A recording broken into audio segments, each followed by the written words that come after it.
ಮದುವೆ ಸಿದ್ಧತೆ ನಡೀತಾ ಇರುವಾಗಲೇ ತಾಯಿ ಮಗಳು ನೇಣು ಬಿಗಿದುಕೊಂಡು ಆತ್ಮಹತ್ಯೆ ಮಾಡಿಕೊಂಡ ಘಟನೆ ಮಂಡ್ಯ ಜಿಲ್ಲೆಯ ಮಳವಳ್ಳಿ ತಾಲೂಕಿನ ದಳವಾಯಿ ಕೋಡಿಹಳ್ಳಿ ಗ್ರಾಮದಲ್ಲಿ ನಡೆದಿದೆ. 46 ವರ್ಷದ ಶಕುಂತಳಾ ದೇವಿ, 19 ವರ್ಷದ ಪ್ರಿಯಾಂಕ ಮೃತ ದುರ್ದೈವಿಗಳು.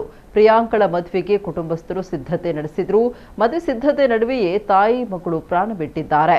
ಈ ದುಡುಕಿನ ನಿರ್ಧಾರಕ್ಕೆ ಕಾರಣ ತಿಳಿದು ಬಂದಿಲ್ಲ. ಘಟನಾ ಸ್ಥಳಕ್ಕೆ ಪೊಲೀಸರು ಭೇಟಿ ನೀಡಿ ಪರಿಶೀಲನೆ ನಡೆಸಿದ್ದಾರೆ.